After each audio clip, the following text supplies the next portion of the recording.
There is a region in Germany whose climate is so perfect that its hills have produced fine wines for centuries. And here you will also find castles and churches and a bridge full of curious history.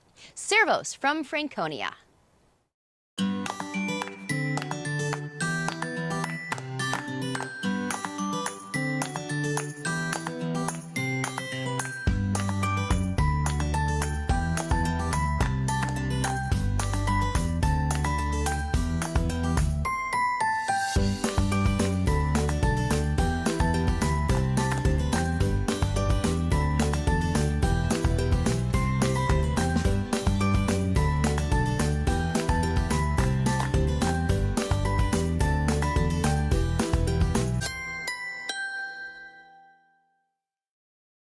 Curious Traveler is made possible by the following.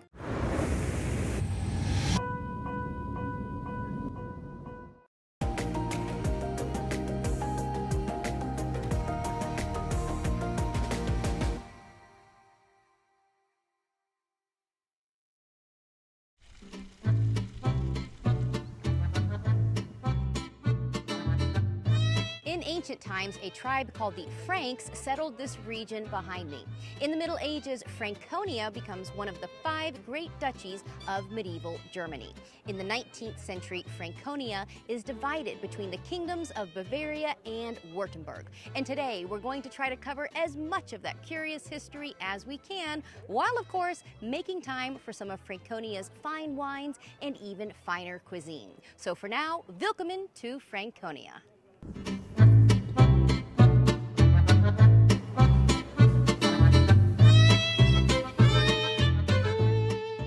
The name Franconia comes from the ancient Franks, a Germanic tribe of Western Europe, the same tribe that goes on to form France.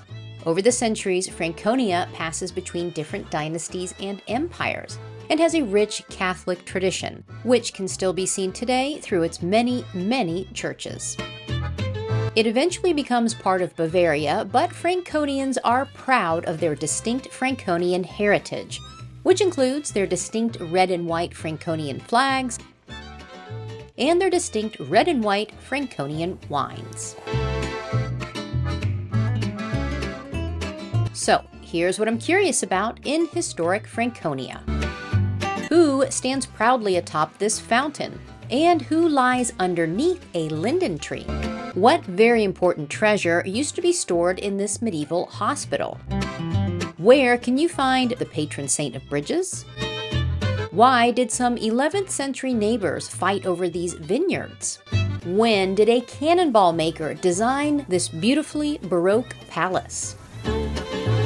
And how does this aroma library produce some of the most unique dishes in Germany? It's used for ice cream. As it should be. I mean, come on. Who, what, where, why, when, and how. So much to be curious about in Franconia.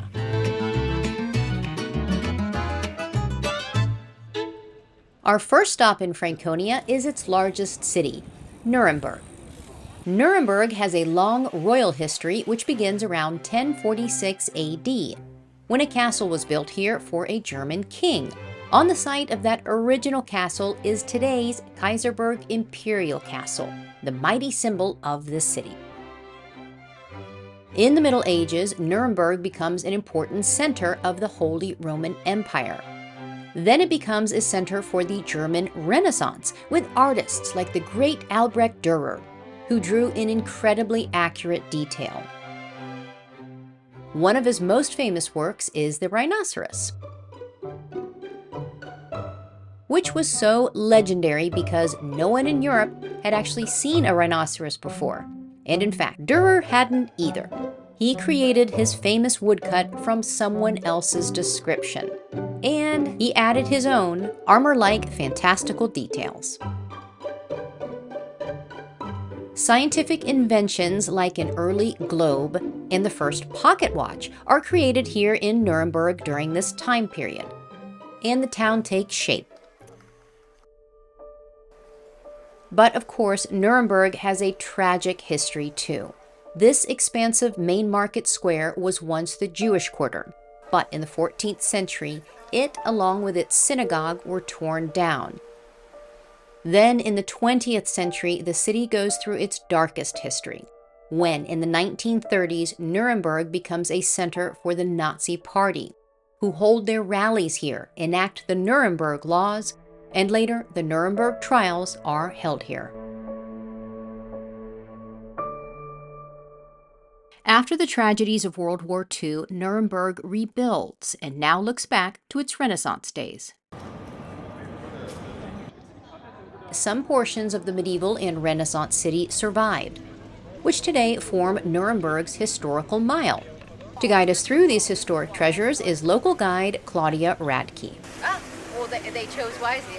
Our first stop is the Church of Our Lady, completed in 1396, on the orders of Holy Roman Emperor Charles IV, the one who made Nuremberg an imperial city. Now we have some beautiful figures there on the front of the church. The 7 electors, of course, no human beings, these are wooden puppets. Right. Then they come out and pass by Charles IV 3 times to say thank you that he had raised their status, and the city, of course, also says thank you to him that he had raised the status of the city. Since 1356, he had issued the so-called Golden Bull. That was the first constitution of the Holy Roman Empire. Every emperor should be elected by 7 electors in Frankfurt. Okay. Coronation should take place in Aachen, and every new elected emperor should hold his very first imperial meeting here in the city. So that sort of made all of the major cities happy because everybody had a little piece of it. Yeah, sure. In of theory. course. In theory. I mean, in theory. I need to admit there were not that many imperial meetings taking place here. But Nuremberg was known as the city of the first imperial meeting until 1806. So, yeah, Nuremberg was a very highly regarded city of the Holy Roman Empire. We will see more proof of that in a moment, but first, just across from the church, also on the main market square, is a fountain in the shape of a Gothic spire with a quite curious name. This fountain has more than 40 different characters, and we have Christian figures, we have Jewish figures, we have people in philosophy, in history. What an amazing fountain, and it's so beautiful that it's actually called The Beautiful Fountain. The Beautiful Fountain. Well, it was built in the 14th century. Like everything else good here. Everything else good here. Yes, because this was the time where the city had the most money, the Right. 14th and the 15th century. And the Beautiful Fountain was the first public water fountain. People were in need of water. And they were able to read in it because we had Moses with the prophets, we have the 7 electors who elect the emperor, and Socrates with the liberal arts. And with all those prominent people adorning the fountain, you might miss a small detail attached to the decorative fence. This tiny golden ring happens to be part of a giant legend. There was a master actually who had a daughter and he had an apprentice. And of course they fell in love with each other. But the master said, no, you're not good enough for my daughter, because when I pass away, you will take over my workshop. I need someone good. So the apprentice got so upset that in one night he made a golden ring, seamless, so you couldn't see where it got connected, and added it to the fence and left the city. Okay. The next morning the master woke up, saw the ring and said, wow, this man, it's good. It's a perfect husband for my daughter. He did his masterpiece. And this masterpiece, just look at how the ring is intertwined with the latticework, was so impressive that the artist granted the marriage of the apprentice to his daughter.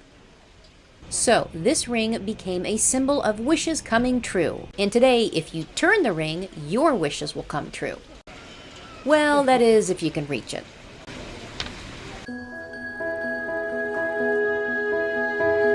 Our next stop is found along the Pegnitz River, which helped to shape the city. This is the Holy Spirit Hospital. Isn't it beautiful? With its little arches over the river, and its half-timber design on its upper floors. It was founded in the year 1339 by this fella, Conrad Gross, who was one of the wealthiest men in the city.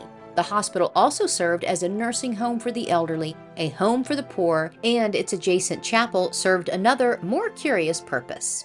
What I find interesting is that it began as a hospital, but it later had a somewhat different purpose. It became a symbol of power for the region? Yes, it had become a center of politics. Okay. Because in the chapel of the hospital, Yep. the imperial insignia, these were the signal of power, the signs of power of the emperor. The crown jewels, crown, scepter, and orb, together with many, many relics, had been kept in there for over 350 years. That's right, in this spot, in a chapel that's no longer here, the crown jewels of the Holy Roman Empire were stored from 1424 until 1796. That ought to tell you how important Nuremberg was to the Holy Roman Empire. But in 1796, after more than 350 years in Nuremberg, the imperial regalia begins a curious journey. To save these treasures from Napoleon, they were moved to Vienna. But in 1938, Hitler orders them to be brought back to Nuremberg, where they are put on display. During World War II, they are hidden away under the imperial castle. And then they were discovered by American soldiers in 1945 and returned to Vienna, where they are still safely stored to this day.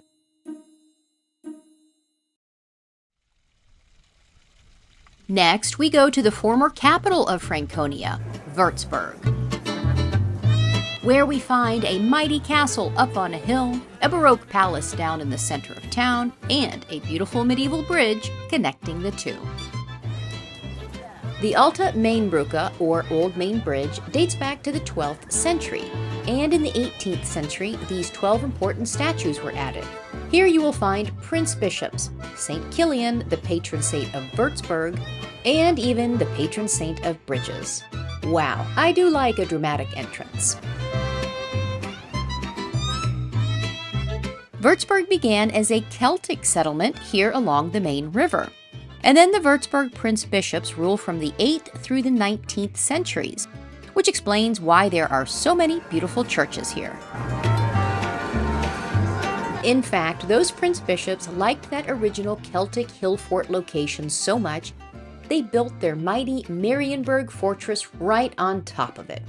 Marienburg means the Virgin Mary's Hill, likely named for the Christian church that replaced the old pagan temple here. Over time, the prince-bishops outgrew their Marian fortress and needed something bigger, grander, and altogether more fantastic. So, in 1720, the prince-bishop began construction on this, the Würzburg Residence, one of Europe's most renowned Baroque palaces, with more than 400 rooms and surrounded by acres of court gardens. Only the best artists, architects, and sculptors from Paris, Vienna, and Venice were brought here. An ambitious project, to say the least. He was influenced, of course, by Versailles and Vienna. Everybody wanted to have Versailles, right? Yeah. Everybody who was important and wealthy. And that's why he decided to build a castle or residence, how we call it, here. But this palace was to be a monument to the power of Würzburg, not just a copy of that French Sun King's pad. So, the Prince-Bishop hired a Würzburg architect named Balthasar Neumann. He developed his own style, like the Würzburg style. And what you see here is the purest form of Baroque castle. Okay. Because it was built in one stretch, 24 years. And Neumann was the guy who put all of those ideas together. Do we have one staircase? Do we have two staircases? How do we do the garden? You know, how many parts will the castle have? He was the one in charge to put all of that together, and he did it very successfully. But here's the curious part of the story. The architect's resume didn't exactly match the grandeur of the project. Was he the cannonball maker? Yes, he was a cannonball maker. That's incredible. And the Prince-Bishop took a big risk because Neumann had never built a building before. And he gave him the task, but he said, I have you to build 3 houses in the city, and if they don't collapse, I know that you are able to build something like that. He's like, I don't care about those houses. We're going to do a test drive on those. But it was a big risk, but he saw his talent. And inside, another artist was hired to create a grand ceiling fresco above Neumann's staircase. But not just any artist. Giovanni Battista Tiepolo. Here, he created the Apollo and the 4 continents, with the 4 known continents at the sides, and the Prince Bishop hanging out with the European allegories surrounded by gods. And Tiepolo created his masterpiece on a massive scale. At nearly 6,500 square feet, it is believed to be the world's largest free-hanging ceiling fresco. Tiepolo even painted himself in here, along with our pal Balthasar Neumann, of course, leaning on a cannon.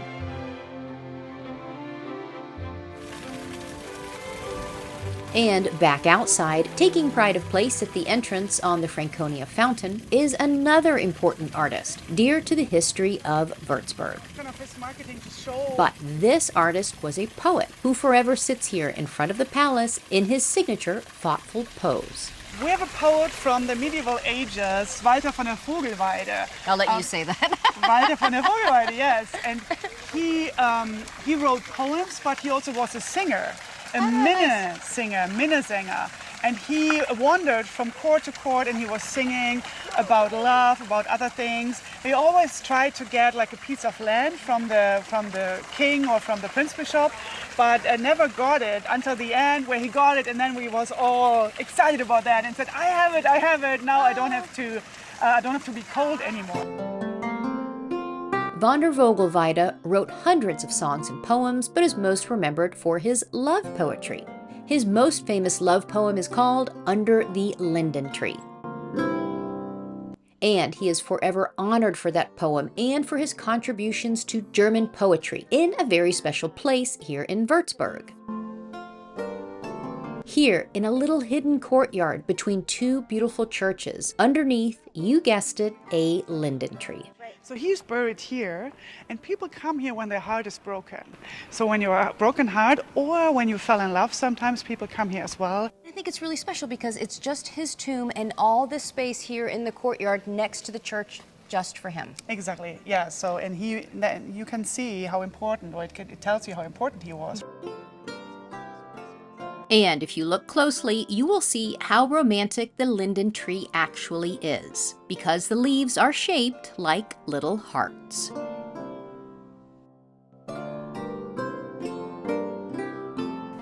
Our final stop in Würzburg is a stroll back over the old main bridge. And here, you might notice that everyone seems to be holding a glass of wine. Well, this is a fun little custom here at sunset.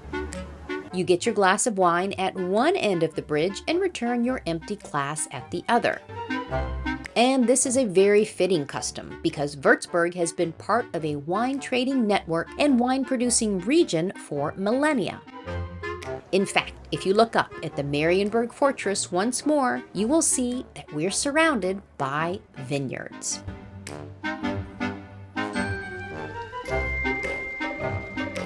So, on that note, it's about time we visit a Franconian vineyard, isn't it? Just a few miles from Würzburg is the tiny market town of Randersacker, population 3,000. You will find an old schoolhouse, a church, a cute little courtyard full of apple trees, and acres upon acres upon acres of gorgeous vineyards, covering the Franconian hills.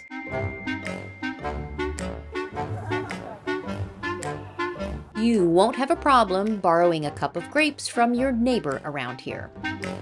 The history of vineyards and wine production in Franconia dates back to at least the 8th century. Franconian wines are unique and even have their own specially shaped bottle called a Boxbeutel. And one of these vineyards has belonged to the Schenk family for many generations. When we first arrived, probably had that same first impression that any visitor has. We're going, oh my gosh, this hill has vineyards, this hill has vineyards. And, we approach one, no, that's my neighbors. No, that's my neighbors.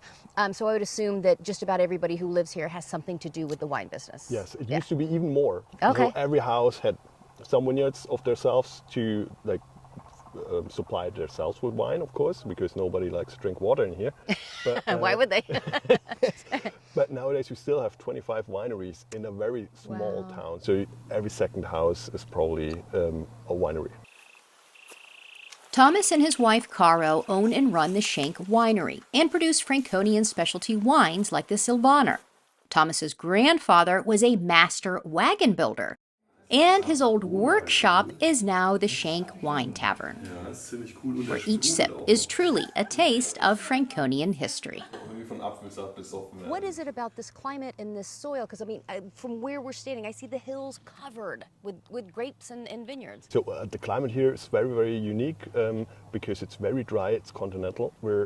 It's the same distance to the North Sea and the Mediterranean Sea, and we have very hot summers, which is very good for wine to be very ripe. You have 12 varieties? Yes, unlike like French growers, they have 2 or 3 usually varieties that they grow.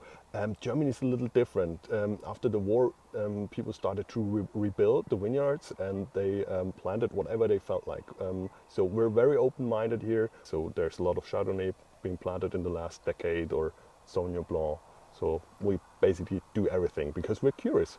Ah, good. Curious.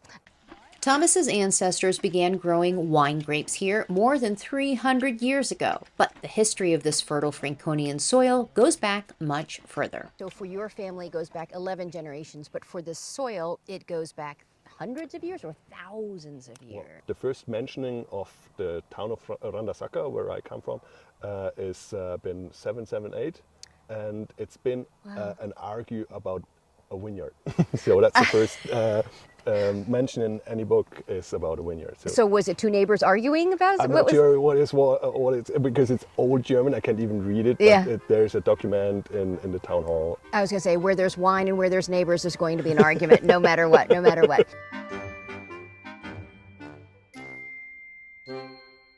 Next, we go from fine Franconian wine to fine Franconian food, and loop back to Nuremberg to visit a Michelin-starred restaurant and a Michelin-starred chef Taking notes. We always talk about throwing tomatoes. to experience his curious take on the farm-to-table movement.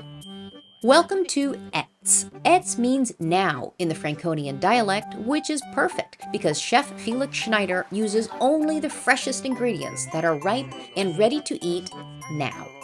He is a celebrity chef here in Germany, but within a few minutes of meeting him, you will soon learn that he lets his dishes be the real stars. And you'll also learn that everything he does is a little bit quirky. Do you serve rocks? What are the rocks for? I love this. I was like, rocks. everything's just a little bit different in your restaurant. What are the rocks for? The rocks are preheated before we put the cut bread inside. Okay. So the bread stays a little bit warm on the table. So, not to fear, there aren't any rocks on the menu. Instead, we are whipping up a tasty tomato concoction. I'm going to guess because they're here in your restaurant, these are very special ones. They've grown by myself. With your own 2 hands, with your own 2 hands. Exactly. And because of all of those wonderful natural flavors, Chef Felix keeps things simple. No heavy oils or creams or overcooking here. It's just those summer-perfect ripe tomatoes with an essence of something aromatic poured over the top. What is this lovely jar of, I'm not going to call it sauce, I'm not going to call it juice. Yes. What is it? This goes with It's like that. a What is perfume of tomatoes. Oh, tomato perfume. I love it. We are blending and then hang up in a tissue. Yeah. We collect all the dripping juices, and these dripping juices we make a process that we find in beer culture here in the region. Oh, interesting. Which is called bock beer. Okay. And this we make with the tomato juice. So we remove a lot of water. We concentrate flavors and aroma. I'm going to let you open it So because they it makes have me to- nervous. Yes. It makes me nervous. Oh, it smells like a garden. Yes. That's And wonderful. the interesting thing is normally when we talk about concentrated tomato gosh. flavor, it's cooked. I've never even heard of that. And that's very wonderful. fresh. It's raw tomato, but concentrated. This guy is a scientist. Seriously, he even has a lab to prove it. Don't believe me? Outside the restaurant, just take a right at the giant pea pod.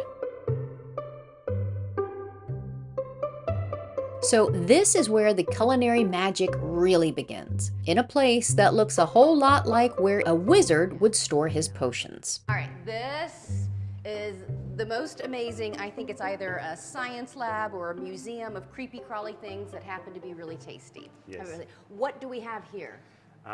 It's like a library of aromas. It and is a tastes. library of aromas. What is this beautiful, it looks like beef jerky, but I don't think it is. What is this beautiful thing? So this is dried raspberry pulp. Oh my gosh. So we're processing a lot of raspberries Yeah. to make vinegar, and we collect all that pulp and dry it in the sun Can I open it if I promise to be Definitely. sanitary about it? Yes. All right. Oh my gosh. It's a little bit vacuum sealed.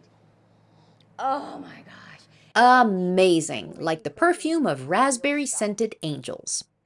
What's, I can't reach that one if you can reach this. So- What are these? Those mushrooms? Yeah, Some this sort? this is very little mushrooms that come my come up gosh. in spring. Yeah.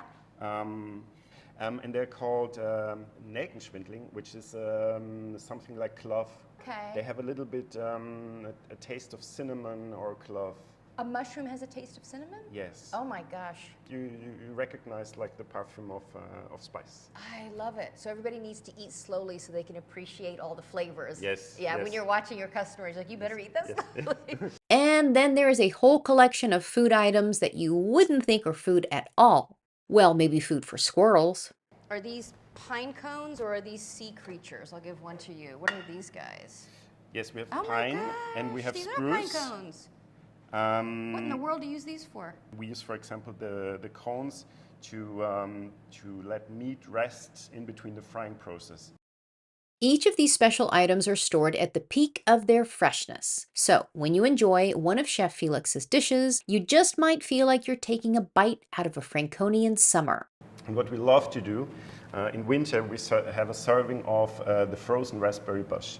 Oh, okay. So we collect flowers, Yeah. wood, the leaves, and the berries. And then we all blend it together to an ice cream, like a sorbet. I'm coming on that day. I'm And coming people on ice don't cream day. believe what raspberry leaves have for the an unbelievable fragrance. And they really smell like rose.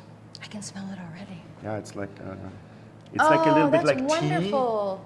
That's what I was going to ask you. So that's not used for tea, it's used for ice cream. It's used for ice cream. As it should be. I mean, come on. If you're out of the two choices, let's go with ice cream.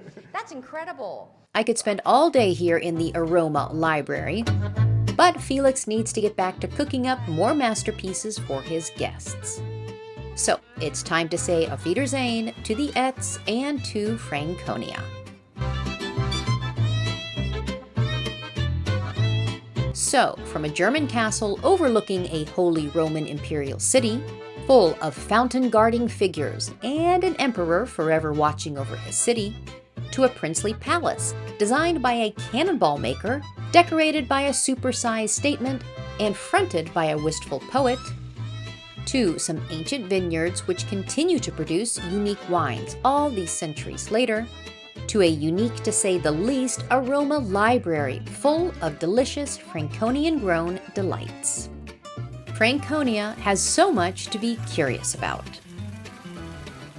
Thank you for joining us on our educational journey, and hopefully now you're even more curious about the who, what, where, why, when, and hows of beautiful Franconia. As they say here, Alice Guter.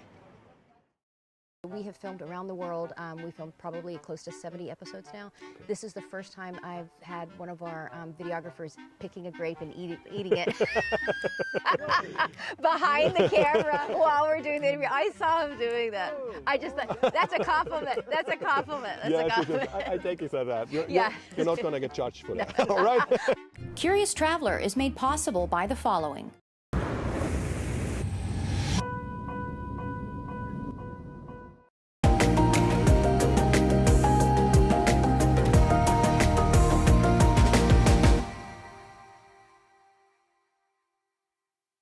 Still curious? Go to CuriousTravelerTV.com and find our links to follow us on social media.